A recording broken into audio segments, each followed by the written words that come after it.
Welcome to One on One. I'm Greg Bassett, your host from the Salisbury Independent newspaper. It's a big day here at PAC 14, the biggest ever. We have our next mayor of Salisbury in the house, Jack Heath. Welcome, sir. Thank you, Greg. It's a pleasure to be with you again.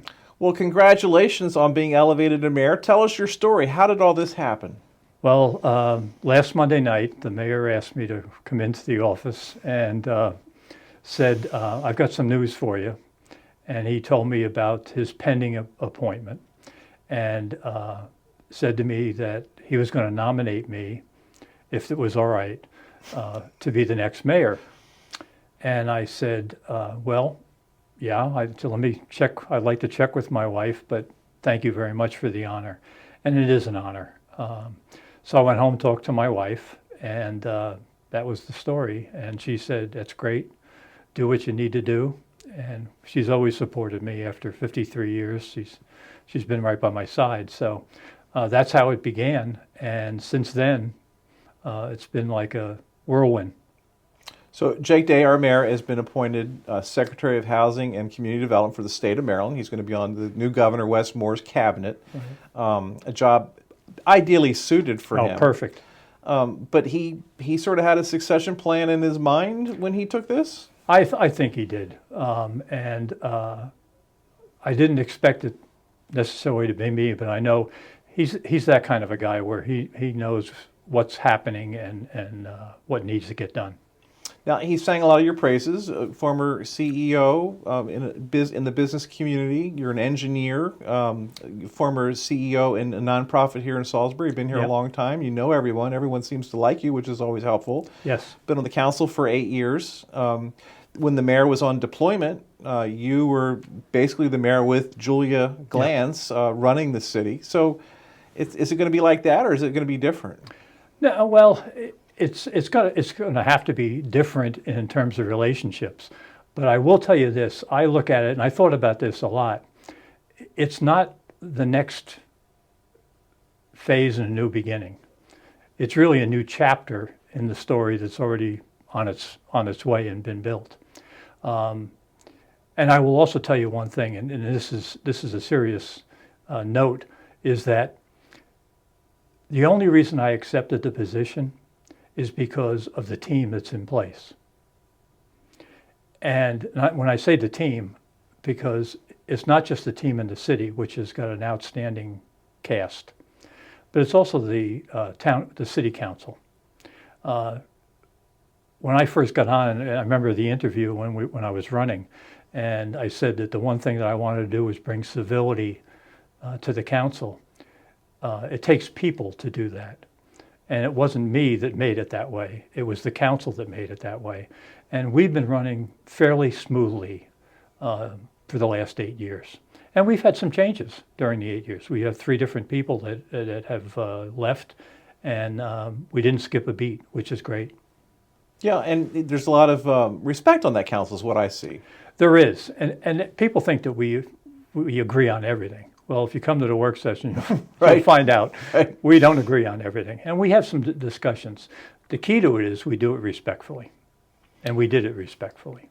Now, having watched how the mayor interacts with the council, how are you going to take your personality into that?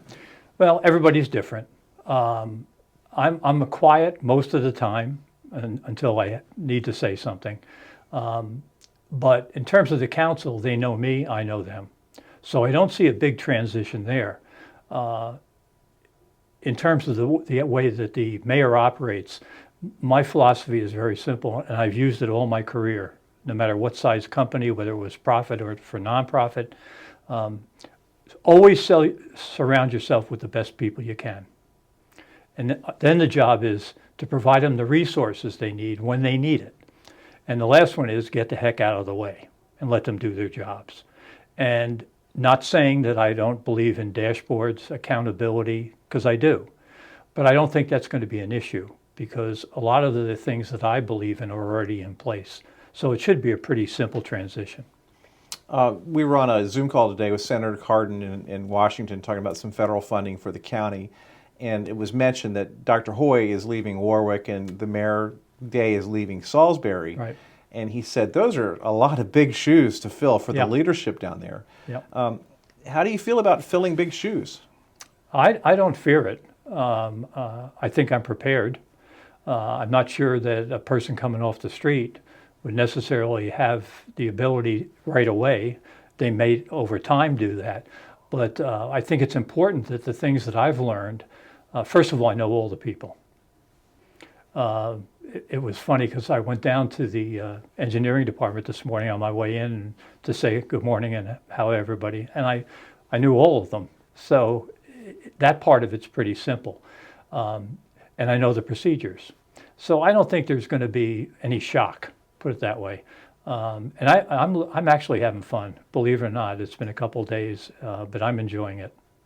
You said something to me many years ago, 6, 7 years ago, which has been stuck in my mind. And maybe you've evolved in your thinking, but there was so much going on with the renaissance of downtown and just the new spirit in Salisbury. And you said something like, gosh, we're all hoping we can keep the momentum going. Like, what if we lose the momentum? And I was sort of the same way. I hadn't thought about it. I thought, oh my gosh, what if we lose the momentum? And, I was thinking selfishly, I won't have anything, positive to write about if we lose our momentum. But we've kept the momentum with so much going on. Yeah. How's that going to be your challenge to keep the momentum? The good news is that the departments anticipate it. So it's not a matter of introducing something new and then just pushing it. They take pride in what they do. I've spoken to a couple of I haven't spoken to everybody yet, but a couple of the department heads, they were, and I say this because they told me, geez, we're relieved that you understand what our jobs are. And I think that's a benefit. So I don't think we're going to lose momentum. Now, I'm not saying the priorities, depending on the situation, may switch, but they're never going to leave the plan. If you remember when Jake and I first got on, when I got president and he was elected mayor, we had that listening session at Salisbury University with several sessions where we invited the public to come in and say, what do you need? What do you want for the city? Because that's who we serve. So that master plan was developed from that meeting. Well, that hasn't changed. We've had bumps and we've had to adjust. Take COVID. It's changed so many things. Lead times, contractors who can't fulfill their obligations because they don't have any people. I mean, but that's expected. That happens in business, it happens in government. And it's all the way that you respond to that makes you successful or unsuccessful. You are a firefighter, and one of the problem areas on the horizon for Salisbury is keeping the firefighting crews staffed. Yep. Have you looked at that yet? Have you thought about that? Oh, I've been thinking about it a lot. The issue that we've got, and one thing that concerns me is where are all the people that were working before COVID? Every department we have, not just the fire department, but every department we have, we're struggling to get people. Right. And we're not alone. Businesses are going through the same thing. The problem with the firefighting is there's a competition out there to provide more and more and more and more. Well, you have to pay for it. And how do you pay for it? And people, how do you prevent poaching? We have other departments that are poaching. Same thing in the police department. We have probably more calls in police and fire than anybody near us. And they learn everything there. And they're getting paid a decent wage. But when they're being poached by people who have less work and pay more money, some people are attracted to that. Some people love the busy schedule, and others don't. But we've been very lucky. We have a great department, both police and fire. But it's hard to hold on to them, and it's hard to recruit people when you're competing against that many different people. It seems like leadership is really key in the police department in terms of the morale of the city and doing the jobs, keeping the officers motivated. You feel good about the police department? Yeah, there's a balance. You have to consider the citizens and as a public servant, and then you have to at the same time control the problems that we have, like every city has. And we have some problems like of a big city. God forbid, we're never like some other towns that have bigger problems. But so we have to walk that line, and I think we do a pretty good job. You know, they pay me to watch you, basically. Yeah. You know, and to and to talk to you and feel like how you are as a leader and what you want to do, and someone had just asked me over the summer, like, what do you see Jack Heath doing? I said, I think Jack's winding down. He's not gonna run for re-election. He's gonna go retire finally. And what great service he provided, and gosh, we're going to miss him on the council, and there's going to be a leadership vacuum. And then this week, it's just the opposite. The reality is just the opposite. You're going to be working harder than ever in this job now. Are you ready for that? Yes, I am, and I've thought about it. And first of all, was my premise right that maybe you were winding down before? I was. Okay. And the only reason I was winding down is the council's been running really well. And I put it this way, I would like to retire, although I've been a failure at retirement. As you know, I've retired 5 times, and I haven't got it right yet. But in this case, it's different. In this case, I had concern. I had a concern once I found out that we would lose the momentum that you had mentioned before. And we're not there yet. So I didn't want to go backwards. And I still have energy. So instead of fishing and going out with my grandkids, which I'll still do, but to a lesser extent. But to me, it was intriguing. And I've always liked a challenge. From the time I was a kid to the time I played basketball in college, till I was on the fire department, I love it. And this is a new challenge, and I'm up for it. I'm ready to go. Well, when I learned this news on Monday, I said, I thought, well, Jack can hold the job for 9 months, and then someone will run. And I said, you're not going to run. And you said, yeah, I'm going to run. Yeah, I'm definitely going to run. I think I'm going to learn enough in the next 8 months that's going to make me even more excited. But again, I think there's a point in the master plan, and there's a point that you get to where you go, we got so much momentum that it would be very difficult for someone to come in and just flip it backwards. Right. And say, no more development, no more building homes, no more of this. And I don't want that to happen. So I've made the commitment. My wife has agreed to the commitment. My kids have made it. So my grandkids are now agreeable with it. So I'm looking forward to it. I'm looking forward to the campaign. It's smaller than when I ran for county exec, so I'm looking forward to it. Now, for your council seat in the 3rd District, the council will have an opportunity to appoint someone until the next election. Correct. How does that work? Well, we advertise, which has already started, I believe, today, and they have 4 weeks for people who are eligible to run from District 3. You can't run from another district. They'll set up a process. The process that I used when we had openings was I brought all the candidates in. We listened to all the candidates. We did a blind vote and narrowed it down to 3. And then we did a decision matrix and interviewed the final 3 if we needed to, and then voted blindly. So it worked. It worked every time that we did it. Now they can make a totally different way of doing it. They can just do it by interview. Right. And it depends really on how many people sign up.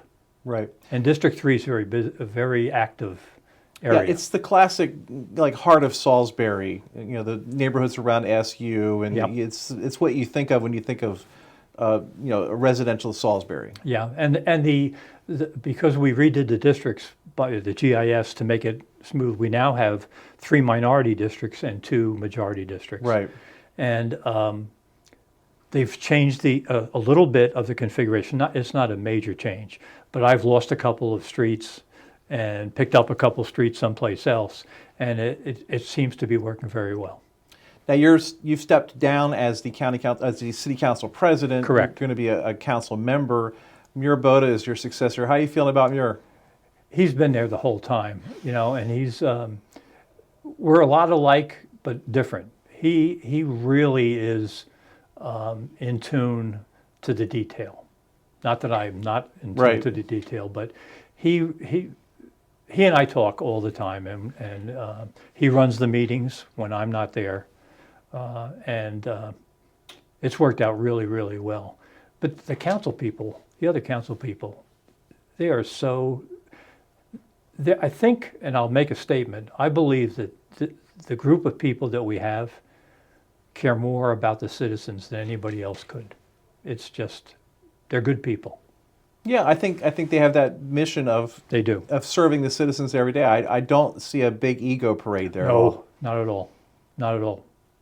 So when you first came on, financial accountability was really important to you, and I don't think it's a coincidence that we've had 6 perfect audits of the 8 years that you've been on the council. Well, I can't take credit for that. That's Keith Cordry. But I do ask a lot. Well, you as you've seen, I ask a lot of questions because it's important.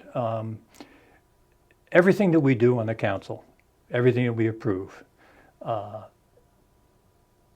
is on the backs of the taxpayers. So I'm really careful about spending money. The one thing I'm very attuned to is budget amendments, as you know. Yeah. And I think we have to be, if we say we're going to live within our bounds, then that's what we have to do. Now, again, the priorities may change. We have things coming up like the well situation we talked about the other day. And those things we have to adjust to. But people know we're watching, and that's our job. A lot of people don't understand that the council's job is the budget and legislation. And the mayor's job and the team the mayor has is responsible for running and implementing the process. Right. And sometimes the two get blurry a little bit. Sometimes people on the council cross the line a little bit, and so other times people want to give us their input, which is great, but they want to influence decision maybe, and that doesn't work. So, and that's my job and the mayor's job to make sure that doesn't happen. We've got so many great public spaces with the zoo and the river walk, the rail trail that's coming. Any ideas on public spaces, things that that you're worried about or want to change, improve? No, I think the rail trail is the next item, and we've got grants for that, and we just have to work out the details. And I don't think that's going to be a big deal. Some of the other items, one of the things that I'm also very conscious of is infrastructure, and we've got some heavy lifts on infrastructure coming. And that concerns me a little bit, but we'll handle them. And again, when they were talking about the problem with the well lines from the main well, that was planned for by the team saying, "Hey, look, this is coming up. We need to do it." And now it's got to be accelerated a little bit, and we have the funds there for that. So that kind of perspective and outlook to the future. That helps because then there's no surprises. There's no $1.5 million that drops. And we have another heavy lift coming up where we're going to have to probably refinance the loan that we have for, we're still paying for the wastewater treatment plant. I can't wait to celebrate when that's done. But again, that's what you pay for, Now, since you mentioned water and sewer, this is potentially going to be your first challenge with the county, not conflict, maybe conflict, where they want to hook people up to the sewer. There's a prerogative that they need to come into the city. There'll be a grandfather phase. There's going to be some tense discussions about this, I fear. How are you going to navigate that? We'll negotiate like we negotiate with anybody, but the code, the ordinance is very specific. In order to get hooked up now, there's no more water sewer district. Right. That's history. And if the hookups have to happen, they have to be contiguous with the city, and we have to go through the annexation process. That's the way it is right now. But people who are in the county are going to fight that. They're going to want to use your sewer and not be part of the city. That's going to be a tough. That's going to be a tough one. Also, the fire services agreement is up for renewal. It's expired. It's time for a new one. How's that going? Who's negotiating that? Well, I'll be involved with it for sure. First, tell us what the fire services agreement is. I'm sorry. Well, the fire service agreement is an agreement that we have in place that has expired, really. And for us to provide service outside of the city limits to a certain region of the county. And that's a tough one because the city incurs costs, right. So the county's going to have to pay for it, or instead of having their own fire department. But go ahead. Right, and I think we look at it. The costs are rising so fast. The cost of what we developed during the first negotiation, compared to where the actual costs are now, are ridiculous. Yeah. So we're going to have to find a mechanism to make sure that we're fully covered. It doesn't make sense. And we'll do that. We'll find out. We have the data, so that will be part of the negotiation when we get to it. Yeah, the irony there was the previous mayor had sort of inflated or was maybe not accurate in terms of how much the city was spending on services to the county. And the agreement ended up costing the county less than the county thought. But now that number is about where the previous mayor said it was going to be. It's more than that. Okay. It's more than that. And we're not alone.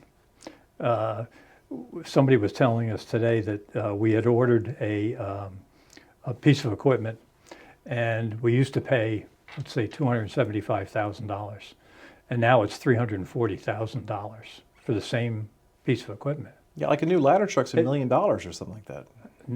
More than that? Oh, it was the last one was thought to be about $1.3 million. It's going to be north of that.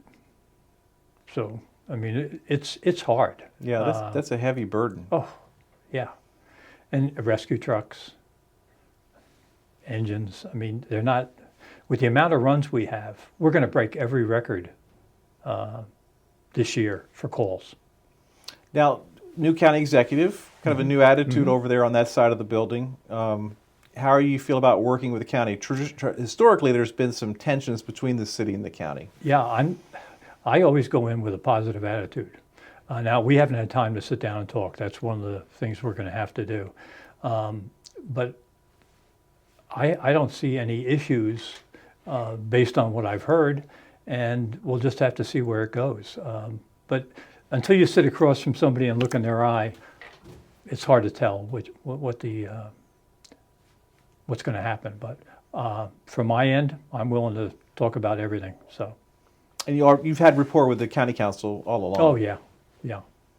It seems like you and John Cannon, who's the president of the county council, have always gotten along. We always have a good relationship. Not that we agree all the time, but if you agree to disagree with respect and consideration of the other person, can't go wrong. Someone just said today, they said they see Jack all the time. They see Jack everywhere. How do you manage to get everywhere? I enjoy meeting people. That's one of my. I don't have to tell anybody, but I'm not Jake Day. I'm not an orator.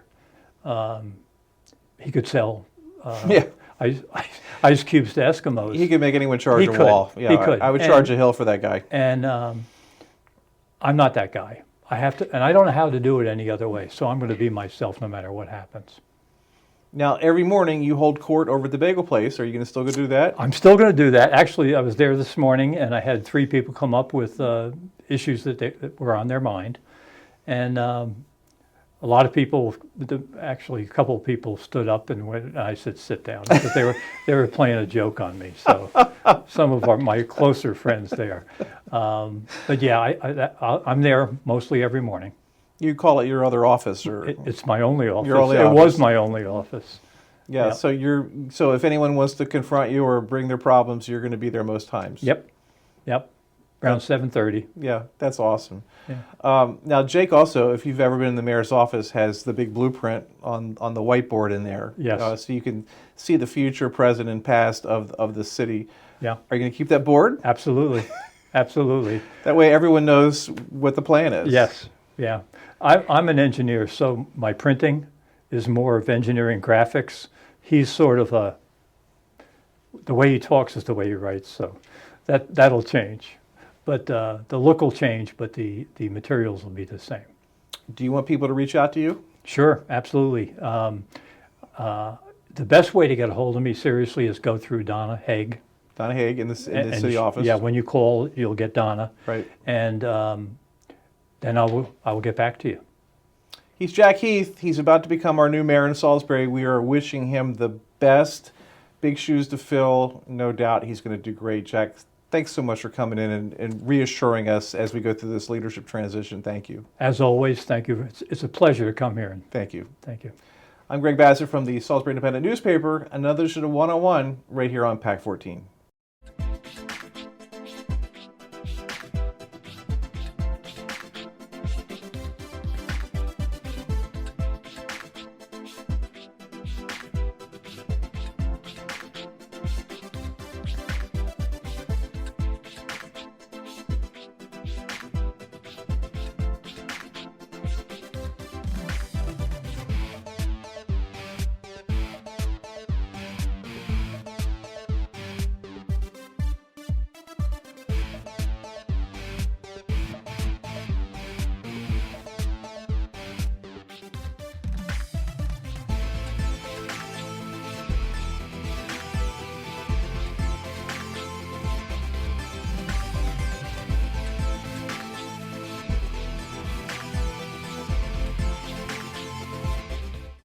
First Shore Federal is proud to support PAC 14 and one-on-one.